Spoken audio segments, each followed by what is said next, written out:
My dad agreed to sell me to his loan shark in exchange to clear his debt. My aunt told me she would help me escape until I heard the phone call. She was having the day before the scheduled wedding. The day I turned 17, my father told me I had exactly 1 month to marry his loan shark, Olaf Snakeloff, or he'd let him collect the debt another way. Dad had always been a gambler, but I always thought he had it under control. Apparently not, because he owed Olaf $300,000 and the interest was compounding daily. Olaf's willing to forgive everything if you marry him, Dad said. He's been very patient with us. The name instantly rang a bell. I had met Olaf once before when I was 14. He came to our house for what Dad called a business dinner. Extremely muscular, yellow teeth from smoking, very Russian. And whenever he thought I wasn't looking, I felt his eyes drag across my entire body. He asked about my high school plans and whether I was dating anyone. Dad laughed nervously and changed the subject. So now, 3 years later, everything finally made sense. The marriage contract had already been drawn up. I would have to live with Olaf, produce his offspring within 2 years. While my dad was speaking, I thought about what I could say to the police for help. That's when he burst into laughter. I can already tell what you're thinking. Olaf has connections everywhere. Don't even think about alerting the authorities, or you'll just make this harder for yourself. The scariest part wasn't even his anger, it was how calm he was while planning to sell me. He then took my phone and smashed it against the wall before heading to bed. When 3 a.m. hit, I tried to run, but the car wouldn't start. The nearest civilization was 8 miles away. But when you're 17 with no phone and no one coming to save you, 8 miles feels like 80. The next morning, I woke up to find Dad had installed locks on my door. From the outside, just a precaution, he said, sipping his coffee like he hadn't just turned my bedroom into a cell. I only had one visitor, and that was Olaf. At first, he would act somewhat bearable, constantly referred to me as his future wife, only touched me on the shoulder or hand. But the more uncomfortable I looked, the more he kept pushing. And soon his hand was glued to my inner thigh whenever we sat together, his fingers pressing harder as he talked about how many kids we'd have. Sometimes I'd glance over to my dad, but his expression was always the same. Always nodding in approval, always with a slight smile on his face. But the worst was yet to come. My dad and Olaf were sitting at the kitchen table when my dad went to the bathroom. Olaf tried to call me over, but I pretended to be too focused on cooking to hear him. But when his voice turned threatening, I sighed and walked towards him. "Hey," he whispered, the stench of whiskey and cigarettes rotting my nostrils. The second he pulled me onto his lap, my dad walked in. "How are my two lovebirds?" my dad exclaimed, before walking over to the oven and checking on the Alfredo. Olaf whispered again, "Does a pretty thing like you like it from behind?" That was my breaking point. I immediately ran to my room and cried my eyes out. No one came to check on me. Until 10 minutes later, when I heard the front door slam in, my dad finally walked in. "Dad, I can't do this." "You should be ashamed of yourself," he interrupted. "Olaf is doing us a huge favor and you're throwing it out the window."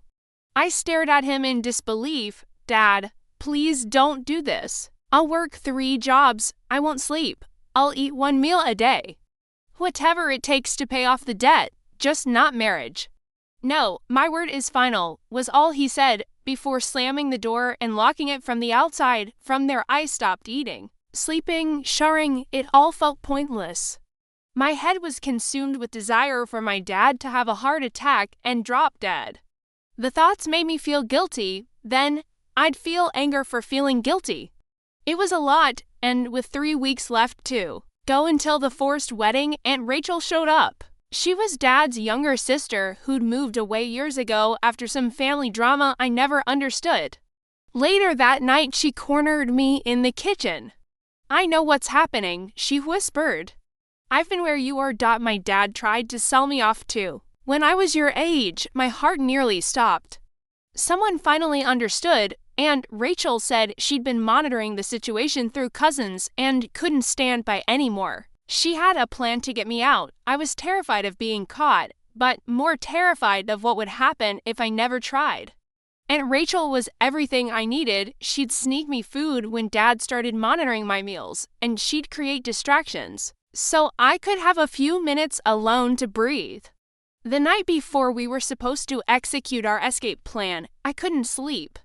So I crept downstairs to get some water and heard Aunt Rachel on the phone in the guest room. Yes, Olaf, she completely trusts me. She'd get in the car willingly tomorrow. I pressed my ear against the door and she continued.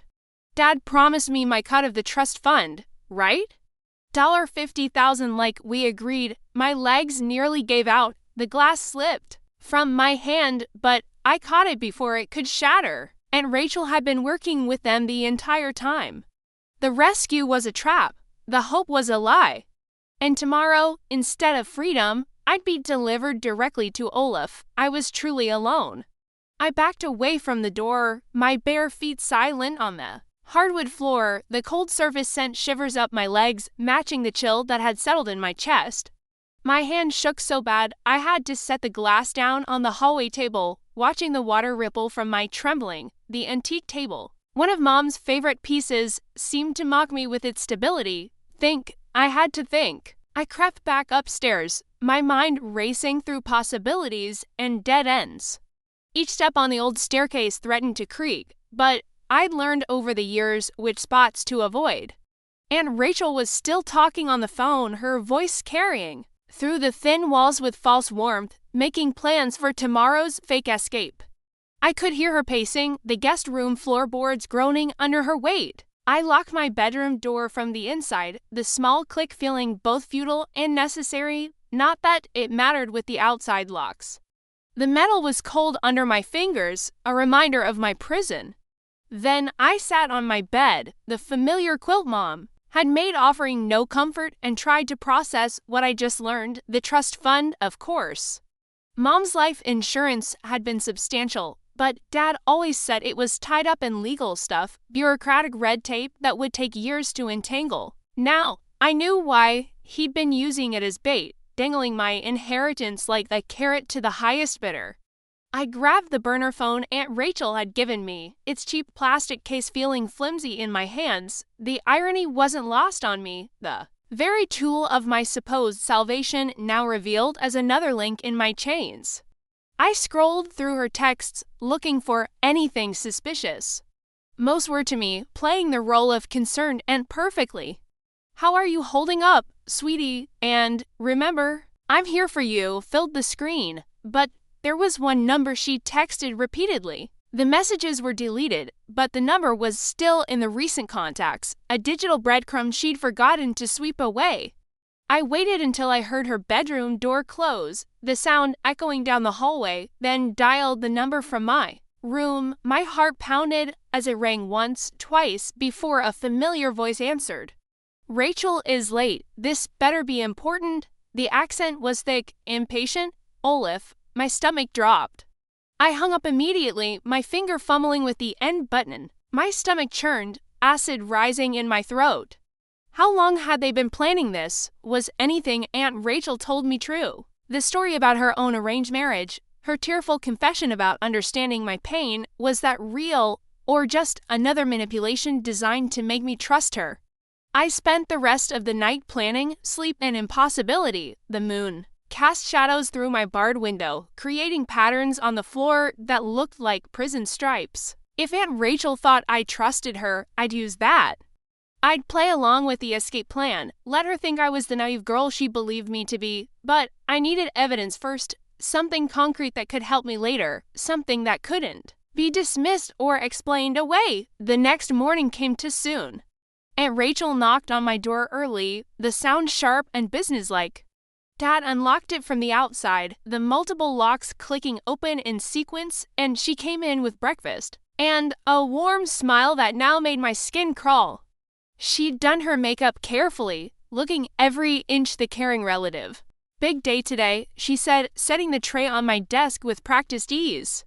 The smell of eggs and toast turned my stomach. You nervous? I forced myself to nod, to look grateful, channeling every school play I'd ever been in. Thank you for everything. I don't know what I would have done without you. She hugged me, her perfume cloying and sweet, and it took everything I had not to pull away. Her arms felt like snakes coiling around me. Family looks out for family. Now eat up, you'll need your strength. After she left, I picked at the eggs and toast, each bite like sawdust in my mouth. I needed to get into her room, check her phone for evidence. But how? Dad would be watching, and Aunt Rachel rarely left her phone unattended. The opportunity came after lunch. Aunt Rachel was in the shower, the water running loud enough to mask any noise I might make, and Dad was on the phone with someone, probably Olaf, discussing logistics. His voice carried from his study, talking about routes and timing. I slipped into the guest room and found her phone on the nightstand, plugged into its charger. No password, careless, or maybe she was just that confident in her control over me. I went straight to her photos and started taking pictures with my burner phone, my hand shaking as I tried to capture everything quickly. Text exchanges with Olaf discussing my value and condition, bank transfers from Dad, multiple payments adding up to more than I'd imagined. A photo of the trust fund paperwork with amounts circled in red ink. $50,000 was indeed her cut, but there was more, apparently. She owed money too. Gambling debts, just like Dad, two people with Russian names I couldn't pronounce. The apple didn't fall far from the tree in this family. Screenshot after screenshot, building my case. Find what you're looking for. I spun around, my heart stopping, and Rachel stood in the doorway, wrapped in a towel, water still dripping from her hair onto the hardwood floor. Her face was calm, almost amused. I was just, save it. She stepped into the room, closing the door behind her with deliberate slowness. You heard me on the phone last night, didn't you? There was no point lying. I nodded, lifting my chin in defiance. She sighed and sat on the bed, adjusting her towel with casual indifference. You don't understand the full situation. Your father and I were not bad people. We're just desperate. The people we owe, they don't accept payment plans or excuses. And Olaf, he's not as terrible as you think. He'll take care of you. He's 43 years old, I said, my voice stronger than I felt, and he wants to use me as a breeding machine. He told Dad he wants at least 4 children. Many women have married older men and been happy, she said, like we were discussing the weather instead of my life. You'll have a nice house, money. That's more than most people get. I'll have prison. I corrected. A golden cage is still a cage, and those children would be raised in that same cage. Her face hardened, the mask of caring and finally slipping completely. Well, it doesn't matter what you think. Tomorrow you're going to get in that car with me. We're going to drive to Olaf's estate instead of the bus station. You can go willingly, or we can do this the hard way. What's the hard way? She smiled. And I was cruel, showing teeth like a predator. Olaf has a doctor friend who can prescribe some very helpful medications. You'd be surprised how compliant people become with the right pharmaceuticals. A little something in your morning orange juice, and you'll be signing marriage certificates with a smile. My blood ran cold. They'd substance me if necessary. Turn me into a puppet. Now, she continued standing and walking toward me. Give me that burner phone. Game's over. I handed it over, but she didn't know I'd already sent the photos to another number. Uncle Brian's old email that I remembered from birthday cards when I was younger. He was Dad's older brother, a paralegal who lived 2 states away. We hadn't talked in years, but I hoped he still checked that email. I'd typed a desperate message. Uncle Brian, Dad is selling me to pay gambling debts. Please help. Evidence attached. Good girl, Aunt Rachel said, her condescension thick. Now go to your room. We leave at 9 tomorrow morning, and don't try anything stupid tonight. Olaf has men watching the house. That night, dinner was tense. The dining room felt smaller with Olaf there, his presence filling the space like a toxic cloud. He had joined us, sitting next to me, his hand on my knee under the table. His fingers were thick, possessive, squeezing periodically to remind me of his claim. Dad and Aunt Rachel chatted about old times like nothing was wrong, sharing stories about their childhood like they weren't planning to traffic me tomorrow. "You're quiet tonight, little bird," Olaf said, squeezing my knee hard enough to bruise. His breath smelled of wine and cigars. "Excited about tomorrow, she knows, Aunt Rachel," said casually, cutting her steak with precise movements. Heard me on the phone. Dad's fork clattered to his plate, the sound sharp in the sudden silence. "What? It's fine," she assured him, waving her knife dismissively. "We discussed it. She understands the situation now, don't you, Arya?" Olaf's grip on my knee tightened painfully. I bit my lip to keep from crying out. "This changes things. Maybe we should move timeline up. Do ceremony tonight?" "No," Aunt Rachel said firmly, "stick to the plan. Too many arrangements have been made. She's not going anywhere tonight." She looked at me with those cold eyes. "Are you?" I shook my head, not trusting my voice to remain steady. After dinner, they added more locks to my door. I heard them drilling. Until past midnight, the sound of my cage being reinforced. Metal on wood sealing my fate. No more bathroom breaks without supervision. No more pretending. The very walls seemed to close in around me. I lay in bed, staring at the ceiling where I'd once stuck glow-in-the-dark stars with Mom. Most had fallen off over the years, leaving just a few dim spots of light. Tomorrow, they'd take me to Olaf's estate. The wedding would happen whether I agreed or not, unless Uncle Brian got my message. Unless he believed me, unless he cared enough to help. Too many unlesses, too many variables outside my control. Morning came too fast, dawn breaking gray and oppressive, and Rachel unlocked my door at 8, already dressed and ready in a navy blazer that made her look professional, trustworthy. "Shower and put this on," she said, handing me a dress and a garment bag. "Olaf wants you looking nice for the drive." I did as told, moving mechanically through the motions. The shower was lukewarm, the water pressure weak. The dress was white, knee-length, with delicate lace at the collar, something a bride might wear to a rehearsal dinner. The irony wasn't lost on me. I was being dressed for my own funeral. Downstairs, Dad was pacing the kitchen, his footsteps creating a nervous rhythm. "Maybe we should just do it here," he was saying to Olaf. "Judge Morrison owes me a favor. Why risk the drive because I want this done properly?" Olaf replied, his voice brooking no argument. "At my home, with my people as witnesses, official, legal, binding." "The girl knows the plan," Dad argued, running his hand through his thinning hair. "What if she tries something?" "Then we handle it," Olaf said simply, checking his phone. "I have men posted along the route. She won't get far if she runs, and if she tries to signal for help." He let the threat hang in the air. My stomach dropped. Even if I managed to escape the car, they'd catch me. This wasn't just 3 people anymore. It was an operation. Aunt Rachel appeared with coffee and toast, playing hostess. "Eat something. Long drive ahead. You don't want to get carsick." I forced down a few bites, my throat tight. The toast was dry, scratching my throat. Through the kitchen window, I could see Aunt Rachel's rental car in the driveway, a silver sedan. Such an ordinary vehicle for such an evil purpose. No one would suspect anything wrong. "Time to go," Olaf announced at 9 sharp, checking his watch. He grabbed my arm, his fingers digging in hard enough to bruise, adding to the marks from last night. "You ride with Rachel, I follow behind. Any problems, any attempts to run or signal for help, and things get very unpleasant, understand?" I nodded, feeling the weight of his threat. "Say it," he demanded, shaking me slightly.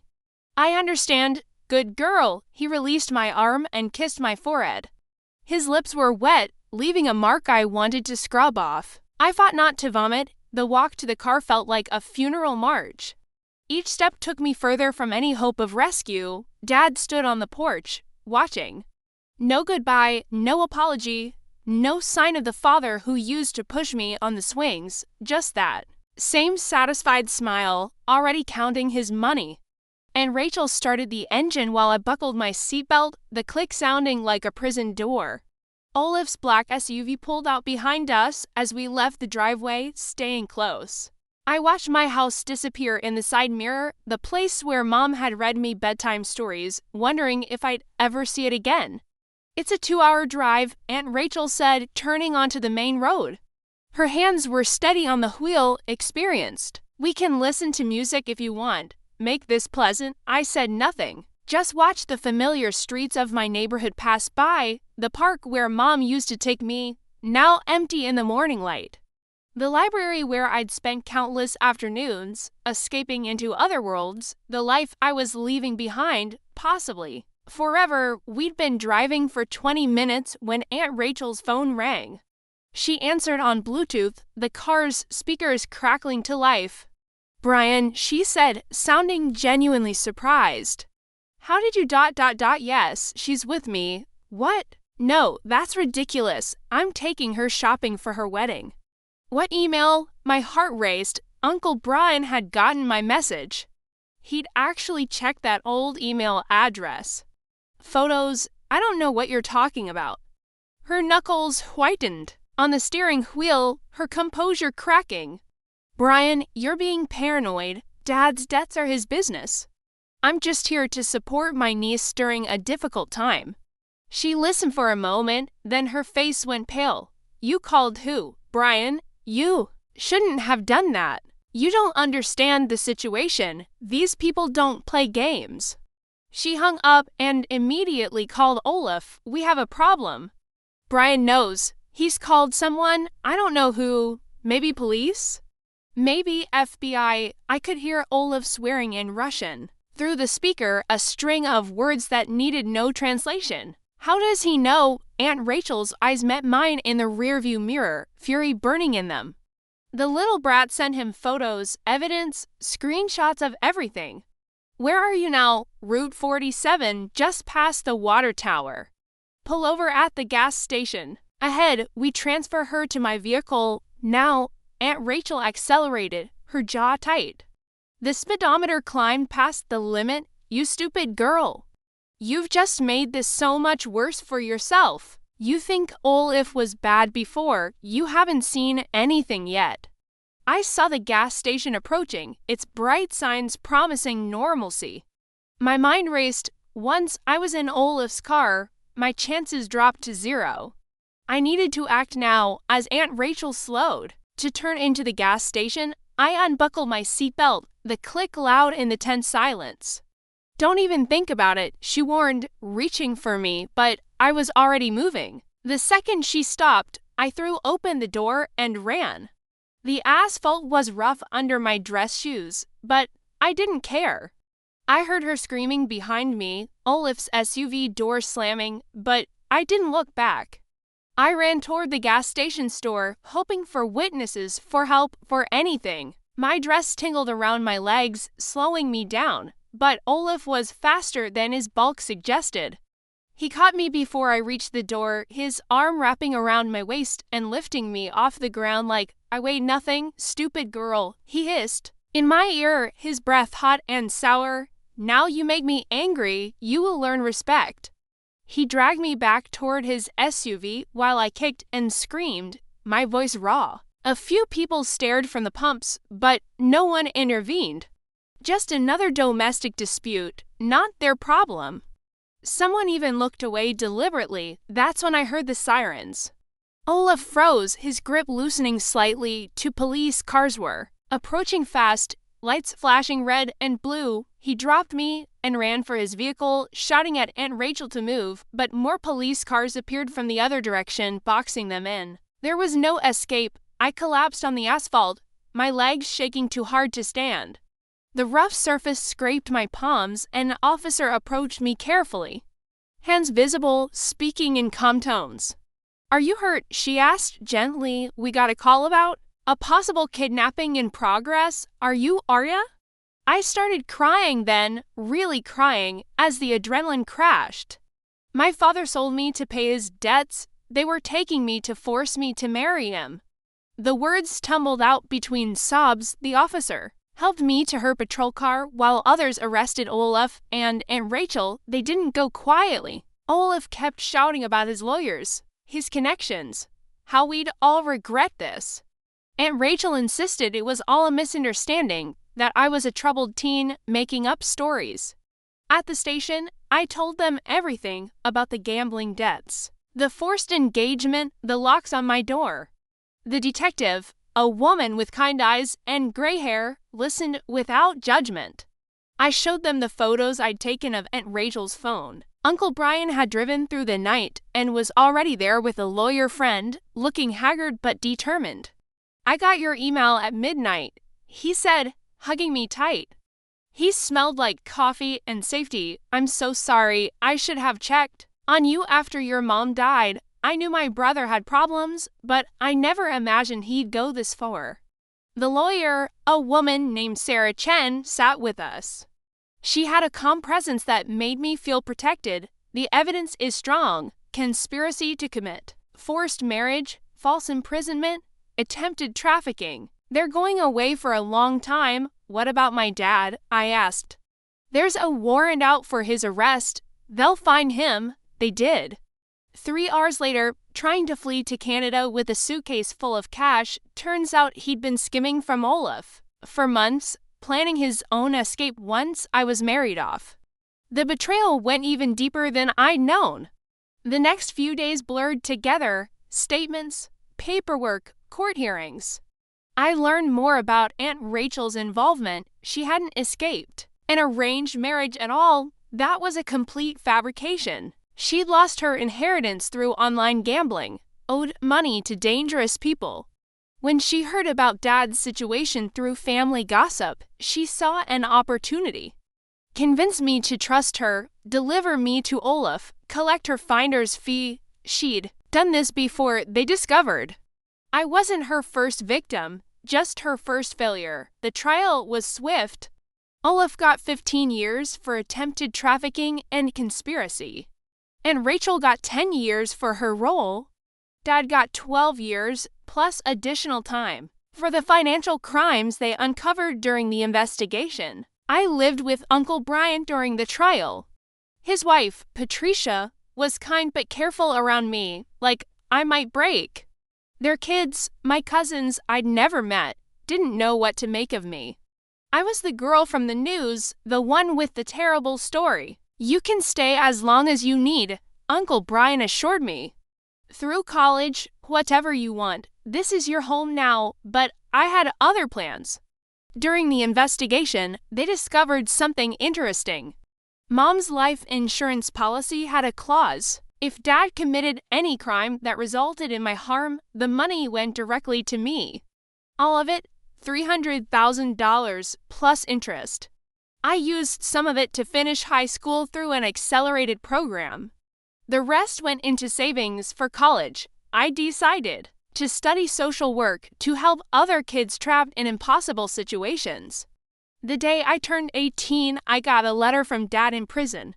I didn't open it, just marked it, returned to sender, and moved on with my life, whatever excuses or manipulations it contained. I didn't need to hear them.